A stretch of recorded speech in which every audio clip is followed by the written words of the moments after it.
ہم لوگ اشہر حج سے گزر رہے ہیں، یعنی کہ وہ مہینے اور وہ دن کہ جن میں ایک مسلمان اگر حج کو نکلنا چاہے تو انہی دنوں میں وہ حج کا قصد کر سکتا ہے۔ ان مہینوں کی آمد سے پہلے کوئی حج کا احرام باندھ کر مکہ نہیں جا سکتا، اور اشہر حج جن کو اللہ تعالیٰ نے بتایا ہے اور اللہ کے نبی صلی اللہ علیہ وسلم نے اس کی تعیین کی تو وہ ہے شوال سے شروع ہوتا ہے۔ رمضان کا مہینہ ختم ہونے کے بعد شوال کے مہینے سے کوئی بھی مسلمان اگر حج کے ارادے سے مکہ جانا چاہے تو جا سکتا ہے، اور وہاں جانے کے بعد بہرحال حج کی جو مختلف قسمیں بتائی گئی ہیں تو اس کے حساب سے آدمی اگر صرف حج کے ارادے سے گیا ہو تو جب سے وہ مکہ پہنچا وہاں سے لے کر حج ختم ہونے تک حالت احرام میں اس کو رہنا ہوتا ہے۔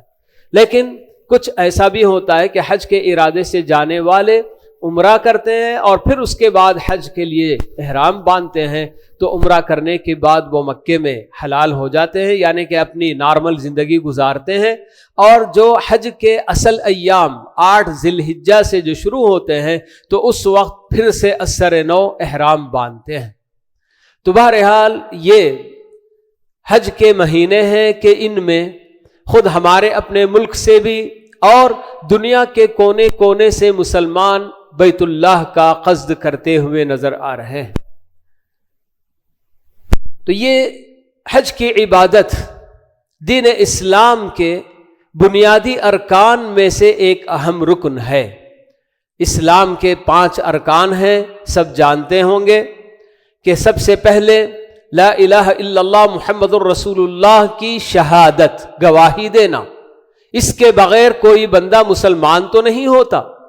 تو یہ سب سے پہلا رکن ہوتا ہے۔ پھر اس کے بعد 5 وقت کی نماز قائم کرنا، زکوٰۃ ادا کرنا، اور رمضان کے روزے رکھنا، اور بیت اللہ کا حج کرنا۔ تو یہ 5واں عظیم رکن ہے دین اسلام کا۔ اللہ رب العالمین نے اس فریضے کو سن 9 ہجری میں فرض کیا۔ پیارے نبی صلی اللہ علیہ وسلم 8 ہجری میں مکہ فتح کرتے ہیں۔ مدینہ ہجرت کر کے جانے کے 8 سال کے بعد لڑائی ہوتی ہے، جنگ ہوتی ہے، جس میں اللہ کے نبی صلی اللہ علیہ وسلم اور آپ کے صحابہ سب مکے کو فتح کر لیتے ہیں۔ پھر اس کے بعد 9ویں ہجری میں اللہ رب العالمین حج فرض کرتے ہیں، مگر 9ویں ہجری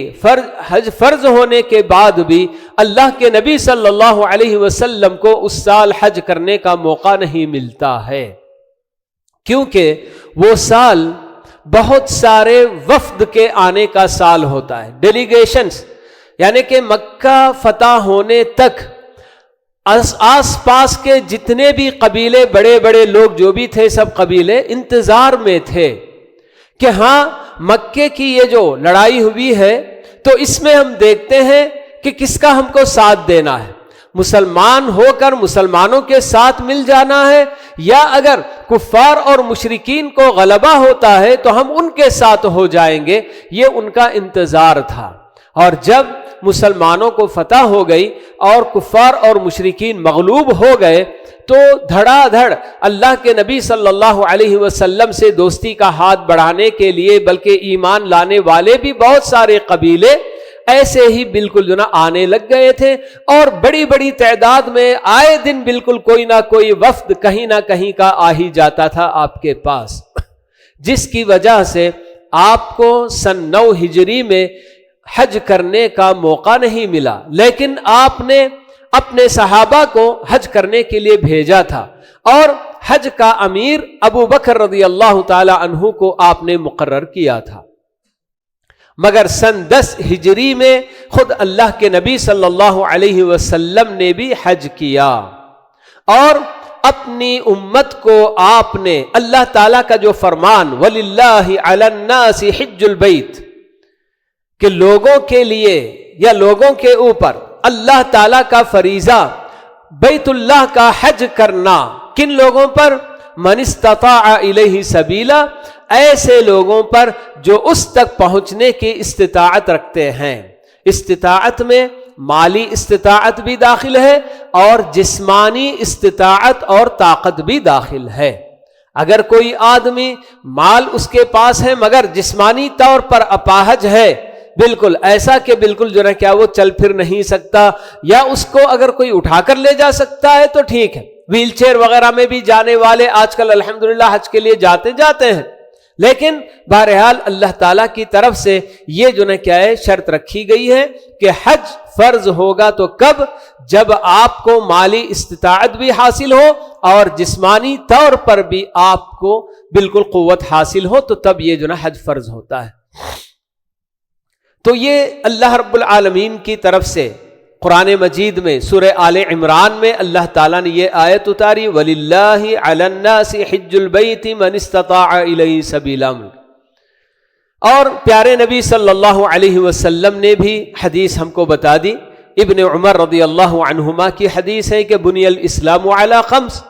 کہ اسلام کی بنیاد 5 چیزوں پر رکھی گئی، تو ان میں سے ایک حج بیت اللہ بھی اللہ کے نبی صلی اللہ علیہ وسلم نے گنایا ہے۔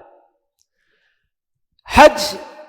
اگر کسی آدمی کے اوپر فرض ہو جاتا ہے، مالی اعتبار سے بھی اور جسمانی اعتبار سے بھی اس کے اندر حج کرنے کی صلاحیت ہے، تو پھر آدمی کو دیر نہیں کرنی چاہیے، فوری طور پر اس فریضے کو انجام دے دینا چاہیے۔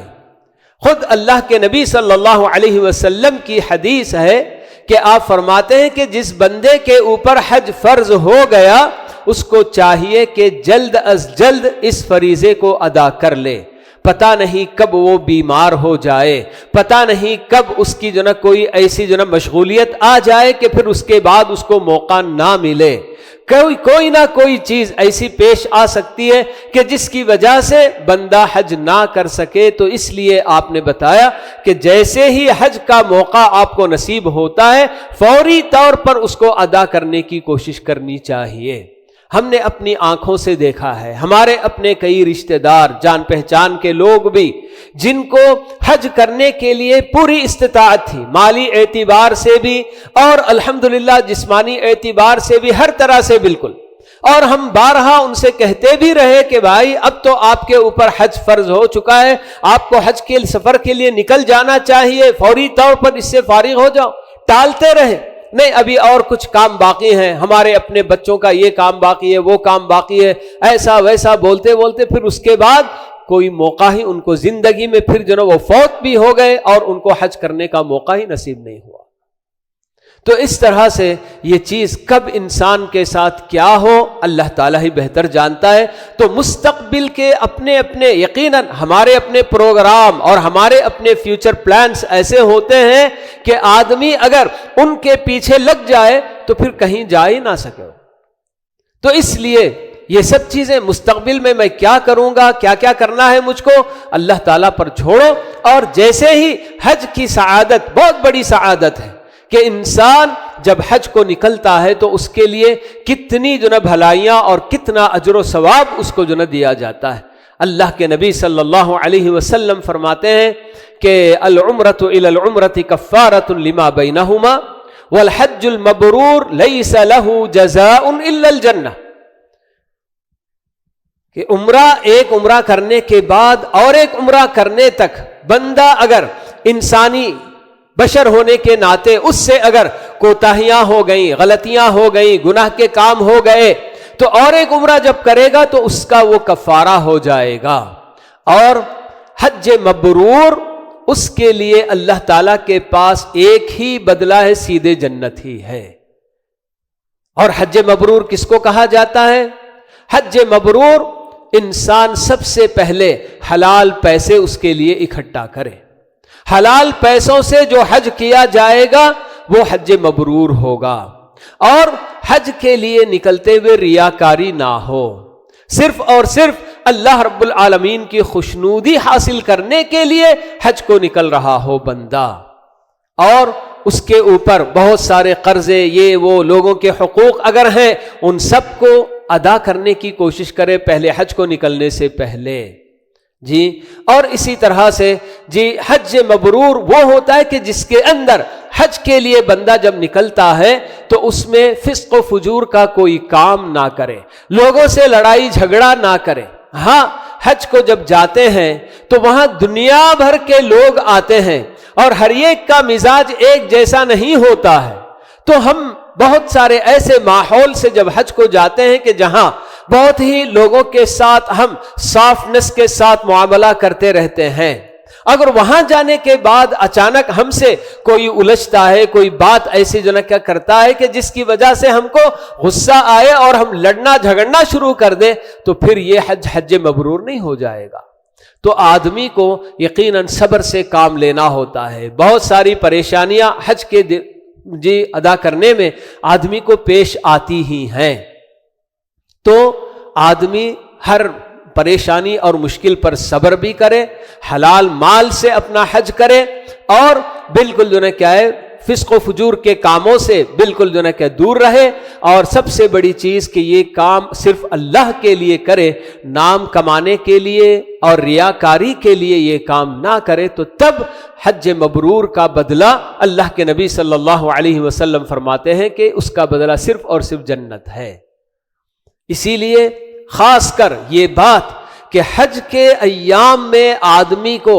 فسق و فجور کے بھی مواقع ہوتے ہیں، مختلف جی تہذیب کی عورتیں آتی ہیں، آدمی پتہ نہیں اپنی نگاہوں کی اگر حفاظت نہ کرے تو پھر حج کو جانے کے بعد اس کو تاڑتا رہا اس کو تاڑتا رہا تو اس کا حج ہی برباد ہو جائے. اور جیسے میں نے بتایا آپ کو کہ وہاں مختلف تہذیب کے لوگ آتے ہیں، تو ایسے میں کسی کے ساتھ آدمی کا مزاج جب نہیں بنتا ہے تو الجھنے کی کوشش کرتا ہے. تو اسی لیے پیارے نبی صلی اللہ علیہ وسلم ایک اور حدیث کے اندر خاص کر یہ بات بتاتے ہیں کہ من حج فلم یرفث ولم یفسق رجع کیوم ولدتہ امہ، بول کے بتاتے ہیں کہ جو بندہ حج کو گیا اور حج کو جانے کے بعد وہاں فسق و فجور کے کوئی کام نہیں کیا، لڑائی جھگڑا ہر طرح کے ان سب جو ہے کیا ہے بری باتوں سے بچتا رہا،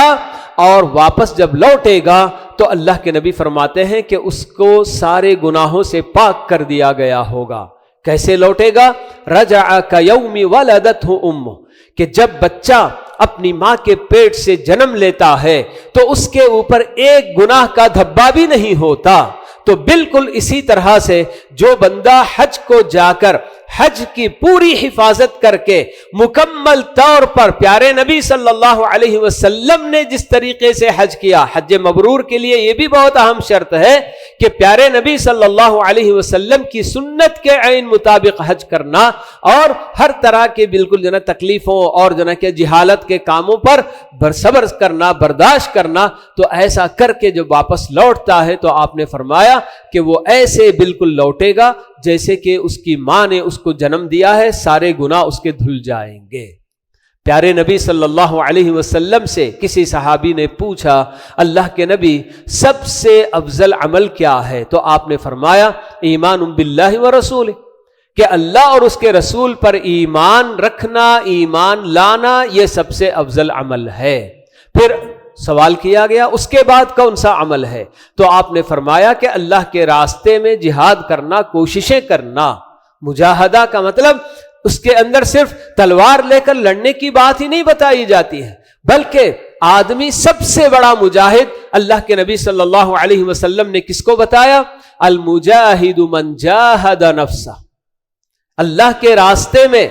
میں اپنے آپ سے لڑوں، یہ جو نا سب سے اہم جو نا کیا چیز اس کے اندر داخل ہے کہ میرا اپنا نفس مجھے اللہ کے راستے پر جمنے نہیں دے گا. بہت ساری کوتاہیاں، بہت سارے فرائض میں کوتاہی کرنے کی وہ دعوت دے گا، اور بہت ساری برائیوں کے کرنے کی وہ دعوت دے گا. تو ایسے میں سب سے پہلا جہاد مجھے اپنے آپ سے کرنا ہے، اپنے نفس کے ساتھ کرنا ہے. تو جہاد فی سبیل اللہ آپ نے جو بتایا کہ اللہ کے راستے میں، تو یقیناً اس میں یہ چیز جو نا کیا سر فہرست ہے، ٹاپ آف دی لسٹ میں یہ چیز جو نا آئے گی. پھر پوچھا گیا آپ سے اس کے بعد کون سا عمل اللہ کے نبی؟ تو آپ نے فرمایا کہ الحج المبرور، کہ یہ تیسرا درجہ آپ نے سب سے افضل ترین عمل بول کے آپ نے بتایا۔ تو اس طرح سے یہ اپنی جگہ پر بہت زیادہ اس کی جو نا کیا فضیلتیں بتائی گئی ہیں جی، اور اس کی وجہ سے جو فائدے بندے کو حاصل ہوتے ہیں وہ سب ان گنت، اس دنیا میں بھی اور آخرت میں بھی بہت سارے فائدے انشاءاللہ اس کے پیچھے آدمی کو ملتے ہیں۔ لیکن اب میں آپ کے سامنے ایک سوال یہ رکھتا ہوں کہ حج بیت اللہ جس کو اللہ تعالیٰ نے اسلام کا بالکل جو نا کیا اہم رکن، one of the pillars of the Islam, یہ جو نا اللہ تعالیٰ جو بتا رہے ہیں، حالانکہ ہمیں معلوم ہے کہ حج دنیا کے سارے مسلمان کرتے تو نہیں، جیسے نماز دنیا کے کونے کونے میں جہاں کہیں بھی مسلمان ہوتا ہے تو اس کے اوپر وہ فرض ہے اور اس کو تو پڑھنا ہی پڑھنا ہے، ٹھیک۔ اور مسلمان یہ حج کا معاملہ ایسا ہے کہ حج تو بالکل جو نا کہ دنیا کے سارے مسلمانوں کو نصیب ہوتا ہی نہیں سب سے پہلے، اور پھر کرتے بھی ہیں تو بہت تھوڑے سے۔ ہر سال دنیا میں مسلمانوں کی تعداد کتنے کروڑوں کی ہے اللہ بہتر جانتے ہیں، مگر ہر سال چند لاکھ، جی 30 لاکھ 40 لاکھ یا اس سے کم کچھ زیادہ، بس اتنے ہی مسلمان حج کرتے ہیں۔ مگر اس کے باوجود بھی اللہ رب العالمین نے اس حج کو اسلام کا ایک اہم رکن کیوں قرار دیا ہے؟ کیا اس کے پیچھے اللہ تعالیٰ صرف یہ چاہتے ہیں کہ سال میں ایک مرتبہ مسلمان حج پر اپنا مال لٹائیں؟ جی حج کو جانے میں یقیناً آج ہم سب جانتے ہی ہیں کہ یہاں سے بھی اگر کوئی حج کو جا رہا ہے 5-6 لاکھ روپے اس کے لگ رہے ہیں، ہزاروں کی لاکھوں کی تعداد میں یہاں سے بھی الحمدللہ حج کے لیے جا رہے ہیں، اور پوری دنیا سے ہمارے اپنے پاس سے تو 5-6 لاکھ کا خرچہ آ رہا ہے، لیکن دنیا کے اور کونے سے کہاں کہاں سے آئیں گے، 20-25 لاکھ کا بھی لوگوں کا خرچہ ہو رہا ہے حج کو آنے کے لیے۔ مگر کیا اللہ تعالیٰ اس کے پیچھے صرف یہ چاہتے ہیں کہ سال میں ایک مرتبہ مسلمانوں کی جمع پونجی، ان کا اپنا جو بیلنس، بینک بیلنس وغیرہ ہو، تو اس میں سے ایک بڑی رقم صرف جو ہے کیا ہے مکہ جانے کے لیے خرچ ہو جائے اور اس کے پیچھے ان کو کوئی اور جی فائدہ نہ ہو؟ ایسی بات نہیں ہے میرے بھائیوں۔ ایک طرف سے حج کے لیے اتنا سارا لاکھوں کے مسلمان جو آ رہے ہیں، دنیا کے کونے کونے سے آ رہے ہیں، اس میں کتنا خرچ ہوتا ہے اللہ کے علاوہ اور کوئی نہیں جانتا ہوگا۔ اور دوسری طرف جو لوگ حج کو نہیں جاتے ہیں اور یہیں اپنے اپنے مقام میں باقی رہتے ہیں، تو اللہ تعالیٰ نے ان لوگوں کے لیے قربانی کرنے کا حکم دیا ہے، اور قربانی کرنے والوں بھی کروڑوں کی تعداد میں ہوں گے، اور جانور جو قربان کیے جائیں گے یقیناً اس کی بھی جو نا کیا ہے آدمی اندازہ پیسوں کا نہیں لگا سکتا ہے کہ کتنے کروڑ اس میں جو نا خرچ ہو رہا ہے۔ تو ان سب کے پیچھے اللہ رب العالمین اگر ہم سے کوئی چیز چاہتے ہیں تو وہ یہ کہ حج بیت اللہ اور قربانی یہ سب ایسے اعمال ہیں کہ ان اعمال میں حضرت ابراہیم علیہ السلام اور آپ کے اپنے خاندان والوں کا، آپ کے اپنے گھر والوں کا اتنا بڑا حصہ ہے، اور ایسے ایسے اعمال ان لوگوں نے کر دیے ہیں کہ جس کی وجہ سے اللہ رب العالمین ہم سے یہ چاہتے ہیں کہ جب بھی یہ موسم آتا ہے حج اور قربانی کا یہ موسم، تو ایک ایک مسلمان کو حضرت ابراہیم علیہ السلام کی تاریخ اور ان کی اپنی قربانیاں یاد آنی چاہیے کہ کیسے حضرت ابراہیم علیہ السلام کو اللہ رب العالمین نے بڑی بڑی آزمائشوں سے گزارا،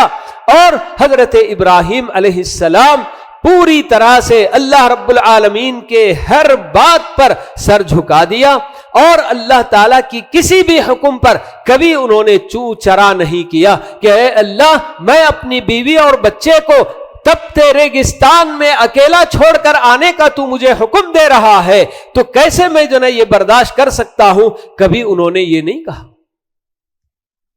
ابراہیم کو جب اللہ تعالیٰ نے حکم دیا کہ ابراہیم تمہارا اپنا بچہ جو تمہارے ساتھ کھیلنے کودنے کے لائق ہو چکا ہے اور اب تمہاری بڑھاپے کا سہارا بننے جا رہا ہے تو اس کو تم ذبح کرو، اللہ تعالیٰ سے انہوں نے کبھی اعتراض نہیں کیا۔ تو ایسے بڑے بڑے امتحانات سے اللہ رب العالمین نے آپ کو گزارا، اور آپ اللہ رب العالمین کے ہر حکم پر سر جھکا کر کہ اللہ تعالی میرا اپنا رب ہے، وہ میرا خالق ہے، وہ میرا مالک ہے، اس کی طرف سے جو بھی حکم دیا جائے گا میرے اپنے فائدے کا، میرے بھلے کا ہوگا، یہ سوچ کر انہوں نے برابر اس پر عمل کر دیا۔ تو یہ اللہ رب العالمین ہم سے چاہتے ہیں کہ جب یہ موسم آ رہا ہے تو اسی لیے حج کے اندر بھی کچھ ایسے اعمال جو برابر اس تاریخ کو دہرانے والا عمل ہوتا ہے۔ صفا مروہ کے درمیان سعی کرنے کی جو بات آتی ہے تو وہ کیا ہے در حقیقت؟ ابراہیم علیہ السلام کی بیوی اسماعیل علیہ السلام کی ماں ہاجر علیہ السلام، انہوں نے جو چکر لگایا تھا 7 مرتبہ، کبھی جو نا صفا پہاڑی پر تو کبھی مروہ پہاڑی پر، اپنے شیرخوار بچے کے لیے، جی کہیں کوئی انسان یا کوئی اور چیز نظر آ جائے تو ان سے کچھ مدد مانگ سکے، اس کے لیے انہوں نے جو چکر لگائے تھے، اور اس کی وجہ سے اللہ رب العالمین نے رہتی دنیا تک حج کرنے والوں کے اوپر یہ لازم کر دیا کہ جاؤ تم بھی بالکل اسماعیل کی اس یاد کو تازہ کرتے ہوئے صفا اور مروہ کے درمیان تم کو 7 چکر لگانے ہیں۔ تو یہ اسماعیل کی جو نا یاد ہے۔ تو ویسے ہی دیکھیے کہ کس طرح سے ایک ماں اپنے بچے کی پرورش کیسے کرتی ہے۔ آج ماشاءاللہ ہمارے اپنے معاشرے میں ذرا میاں بیوی کے درمیان انبن کیا ہو گئی، اور پھر اگر نوبت طلاق تک پہنچ گئی اور مرد نے اگر طلاق دے دی اپنی بیوی کو، اور بچہ اگر بیوی کے پاس ہی ماں کے پاس اگر پل رہا ہوتا ہے، تو ماں اپنے شوہر کے خلاف بچے کے ذہن میں اتنا زہر ڈالتی ہے کہ بچہ بڑا ہوتے ہوتے کبھی یہ جو نا اس کے دل میں بات آتی ہے کہ خود میں اپنے ہاتھوں سے اپنے باپ کا خون نہ کر دوں۔ اس قدر ایک ماں اپنے بچے کے ذہن میں خود اس بچے کے باپ کے خلاف ایسی ایسی باتیں جو نا ڈالتی جاتی ہے۔ مگر یہاں جو نا کیا ہے، ایک ایک ماں کے لیے جی اسماعیل کے اندر اللہ رب العالمین نے بہت بڑا جو نا درس اور بہت بڑا سبق رکھا ہے کہ ابراہیم علیہ السلام جنہوں نے اکیلے بالکل اپنی بیوی اور اپنے اس چھوٹے سے بچے کو جو کہ ابھی دودھ پی رہا ہوتا ہے بالکل صحرا میں اکیلا چھوڑ کر جو نا نکل رہے ہیں، واپس ہوتے ہوئے ابراہیم علیہ السلام نے اپنی بیوی سے کوئی بات تک نہیں کی تھی، تو واپسی میں برابر وہ بھی پیچھے پیچھے چلی آ رہی ہیں، مگر ابراہیم کچھ نہیں کہہ رہے ہیں۔ آخر کار خود وہی بیوی اپنے شوہر سے پوچھ رہی ہیں، کیا آپ اللہ کے حکم سے ہمیں یہاں چھوڑ کر جا رہے ہیں؟ تو حضرت ابراہیم کی زبان سے کچھ کلمہ بھی نہیں نکلتا ہے، اس قدر وہ غمگین اور بالکل جو نا کہ رنجیدہ ہوتے ہیں کہ واقعی میں اپنی بیوی اور بچے کو، اللہ کا حکم مقدم ہے، بیوی بچوں کی محبت اپنی جگہ پر ہے، مگر اللہ رب العالمین کا حکم اپنی جگہ پر سب سے آگے ہے، تو اس لیے وہ صرف سر کے اشارے سے بس بتاتے ہیں کہ ہاں یہ کام میں اللہ رب العالمین کے حکم سے کر کے جا رہا ہوں۔ تو اس وقت اس ایماندار خاتون کا جواب کیا ہوتا ہے؟ اذن لا یضیعنا، کہ آپ اللہ کے حکم سے اگر ہمیں یہاں چھوڑ کر جا رہے ہیں تو پھر اللہ تعالی ہمیں ضائع نہیں کرے گا۔ کس عورت کا آج ایمان ایسا ہے کہ کسی بھی پریشانی میں اپنے رب کو اس قدر یاد کر لے اور کہے کہ بس ہماری ہر پریشانی کا حل ہمارے رب کے پاس ہے۔ ہماری ذرا بھی پریشانی ہوتی ہے تو پتہ نہیں کہاں کہاں ہماری عورتیں پہنچ جاتی ہیں پریشانیوں کا علاج لے کر۔ جو سب سے زیادہ پریشانیاں دور کرنے والی ذات، جو سب سے بڑھ کر ہے اللہ رب العالمین، وہ یاد آتا ہے تو سب سے آخر میں ہماری اپنی ماؤں بہنوں کو یاد آتا ہے کہ ہاں اب سب سے ہم مایوس ہو گئے، یہ ڈاکٹر کو دکھا لیے، وہ ولی کے پاس چلے گئے، یہ قبر والے کے پاس گئے، کچھ بھی نہیں ہوا، اب کیا کرنا ہے؟ چلو اللہ کا جو نا دامن تھامتے ہیں، اللہ کے دربار میں گڑ گڑاتے ہیں۔ لیکن میں یہ بھی بات آپ کو بتا رہا تھا کہ یہ ماں اپنے بچے کو کس طرح سے پرورش کرتی ہے کہ باپ ایک عرصے کے بعد تقریباً 10-12 سال چھوڑ کر جانے کے بعد واپس لوٹ کر آ رہا ہے، تو کبھی ماں نے اپنے بچے کو یہ بول کر نہیں پرورش کی تھی کہ تمہارے باپ سے تم کو جو ہے کیا ہے نفرت کرنی ہے، نہیں، بلکہ اپنے ہی باپ کی محبت بھی بچے کے دل میں ڈال کر انہوں نے اپنے بچے کی پرورش کی، کہ جس کی وجہ سے جب حضرت ابراہیم واپس لوٹتے ہیں تو اسماعیل ان سے کسی طرح کی جو ہے کیا ناراضگی یا نفرت کا کوئی اظہار نہیں کرتے، بلکہ بالکل خوش دلی کے ساتھ ہنستے کھیلتے اپنے باپ کا استقبال بھی کرتے ہیں اور ان کے ساتھ کھیلتے کودتے بھی ہیں۔ اور اس کے بعد اللہ رب العالمین کا اتنا بڑا امتحان آتا ہے کہ اپنے ہی بچے کو ذبح کرنے کے لیے، تو اس کے لیے بھی وہ تیار ہو جاتے ہیں۔ ایک ایک بچے کے لیے بھی حضرت اسماعیل کے اندر جو نا عبرت کی بات ہے کہ انہوں نے کس طرح سے اپنے باپ کو، جبکہ باپ تذبذب میں ہے، ڈگمگا رہے ہیں کہ میں اپنے بچے کو اپنے ہی ہاتھوں سے کیسے ذبح کروں، تو بچہ خود آگے بڑھ کر کہتا ہے کہ یا ابت افعل ما تؤمر ستجدنی انشاء اللہ من الصابرین، کہ اے ابا جان،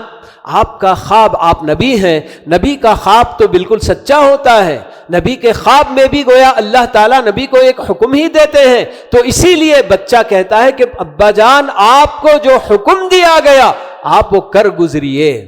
پھر اس کے بعد اپنے آپ کو یہ نہیں کہتا ہے کہ میں صبر کرنے والا رہوں گا، نہیں، بلکہ کہتا ہے کہ اللہ کے بہت سارے بندے صابر بندے گزر چکے ہیں، ایسے ہی صابر بندوں میں سے ایک میں بھی جو نہ ہو جاؤں گا انشاءاللہ، ستجدنی انشاءاللہ من الصابرین، یہ کہتا ہے۔ تو بہرحال یہ حج کا جب موسم آتا ہے اور قربانی کا جب موسم آتا ہے تو پھر اللہ رب العالمین ہم سے یہی چاہتے ہیں کہ حضرت ابراہیم اور آپ کے پورے خانوادے کو ہم یاد کریں اور ان کی اپنی قربانیاں یاد کریں، اور کس طرح سے حضرت ابراہیم کے بارے میں اللہ نے بتایا کہ اذ قال له ربه اسلم قال اسلمت لرب العالمین، کہ جب ابراہیم سے اس کے پروردگار نے کہا کہ بس تم سر جھکا دو، تابعداری کر لو، تو ابراہیم نے کہا کہ میں رب العالمین کے آگے اپنا سر جھکا دیا اور اس کا میں حکم ماننے کے لیے تیار ہو گیا۔ تو یہ ایک مومن کی شان ہونی چاہیے ہر کام میں۔ اور ہم کیسے جو نا بالکل اللہ رب العالمین کے کتنے احکام کے آگے سر جھکانے کی بجائے سر اٹھا کر اللہ رب العالمین کے احکام کو ٹھکراتے ہیں، اور اپنی خواہش اور اپنے نفس کی جو بات ہوتی ہے تو اس کو آگے رکھ کر ہم لوگ آگے بڑھ جاتے ہیں، زندگی گزار دیتے ہیں۔ تو المہم اللہ رب العالمین سے یہی دعا ہے کہ ایسے جب موسم آتا ہے تو اس موسم میں اللہ تعالی ہم سے جو در حقیقت اصل عبرتیں جو حاصل کرنا ہم کو چاہیے، تو اس کی اللہ تعالی ہم کو توفیق نصیب فرمائے، اور خصوصاً ان ایام میں حضرت ابراہیم اور آپ کے پورے خانوادے سے جس طرح کی عبرتیں ہمیں حاصل کرنا ہے، جو جو سبق ہم کو لینا ہے، وہ سبق لیتے ہوئے ہم جو نا اپنی